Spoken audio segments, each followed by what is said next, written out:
es una falacia? Una falacia es un fallo o un error que cometemos al tiempo de construir una argumentación y que se puede encontrar en la estructura lógica del argumento o fuera de ella, pero que en cualquier caso invalida por completo ese argumento. Falacias podemos encontrar fundamentalmente de dos tipos: las que conocemos como falacias formales, que son aquellas que tienen el problema en la estructura lógica del argumento, o falacias informales, que tienen el problema fuera de esa estructura lógica del argumento. Si alguien quiere ahondar en esto, por ejemplo, una falacia formal es la negación del antecedente o el falso silogismo disyuntivo, y una falacia informal es, por ejemplo, un argumento de autoridad o un argumento ad hominem. Pues bien, en ética tenemos un tipo de falacia muy especial que la conocemos con el nombre de falacia naturalista. ¿Y por qué la llamamos naturalista? Pues la llamamos naturalista porque es en esencia la crítica que el filósofo británico George Edward Moore dedicó a los sistemas éticos naturalistas. Y estos sistemas éticos son aquellos según los cuales las propiedades morales forman parte del mundo natural.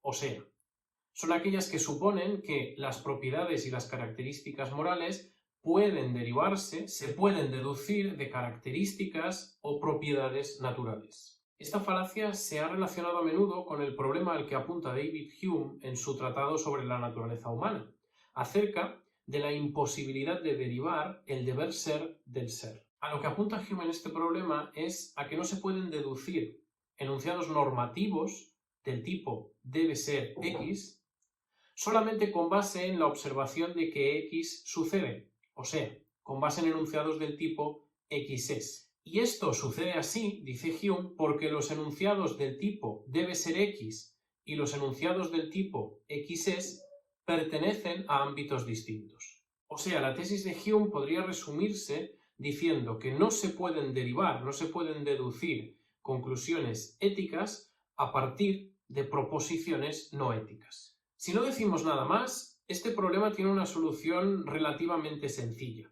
Basta con introducir definiciones de nociones éticas en términos no éticos, de manera que tendríamos proposiciones éticas con nociones éticas definidas en términos no éticos, por lo que ya se podrían deducir proposiciones éticas a partir de términos no éticos. Sin embargo, los intuicionistas como Moore van un poco más allá y niegan incluso la posibilidad de que se puedan definir las nociones éticas a partir de términos no éticos. Y esto sucede porque para estos autores las características éticas son distintas en tipo, es decir, esencialmente, de las características no éticas. Pero, ¿es realmente una falacia deducir conclusiones éticas a partir de premisas no éticas? Vamos a verlo con un ejemplo. Tomemos el argumento hedonista más básico. Este argumento dice que como el placer es algo buscado por todos los hombres, entonces el placer es bueno. Este argumento es falaz, pero no porque haya una conclusión ética derivada de una premisa no ética, sino porque todo argumento de la forma A es B, entonces A es C, es inválido, puesto que no hay ninguna premisa, ninguna conexión entre las cualidades B y C. Pero cuidado, porque este argumento, el de que A es B, entonces A es C, es un argumento que tiene trampa. Estos argumentos se conocen como entimemas. Un entimema es un silogismo en el que una de sus premisas está elidida. Y está elidida porque normalmente se da por supuesta o es innecesario hacerla explícita.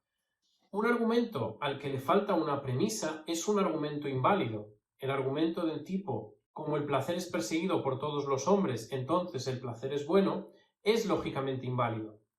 La cuestión es que al ser un entimema, un silogismo en donde una premisa está elidida, al hacer explícita esta premisa, la falacia lógica desaparece.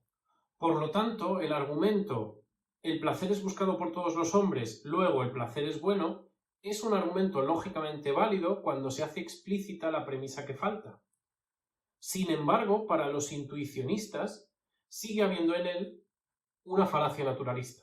Pero si la falacia naturalista aparece incluso cuando la falacia lógica desaparece del argumento, ¿de qué depende que haya una falacia naturalista? Pues precisamente depende de la naturaleza de esa premisa elidida. Si la premisa elidida que se hace explícita es una definición ética, es decir, es una proposición que es verdadera por definición, entonces se comete falacia naturalista. Veamos esto con el ejemplo de antes. Cuando hacemos explícita la premisa elidida del argumento anterior, nos queda un argumento de este tipo. El placer es algo buscado por todos los hombres buscan el bien, esta es la premisa elidida que hemos hecho explícita en esta segunda formulación de este ejemplo, por tanto, el placer es bueno. Para Moore, es precisamente esta premisa la que introduce la falacia naturalista, porque implica la identificación de la noción ética de bondad con la proposición no ética todos los hombres buscan X. Por tanto, la falacia naturalista no se comete, de hecho, por el hecho de derivar conclusiones éticas desde premisas o proposiciones no éticas, que es exactamente lo que estaba denunciando Hume, sino que se comete al tratar de definir características como la bondad o sustituirlas por propiedades de objetos naturales. En palabras del propio Moore, la falacia naturalista consiste en identificar la noción simple bueno con cualquier otra noción.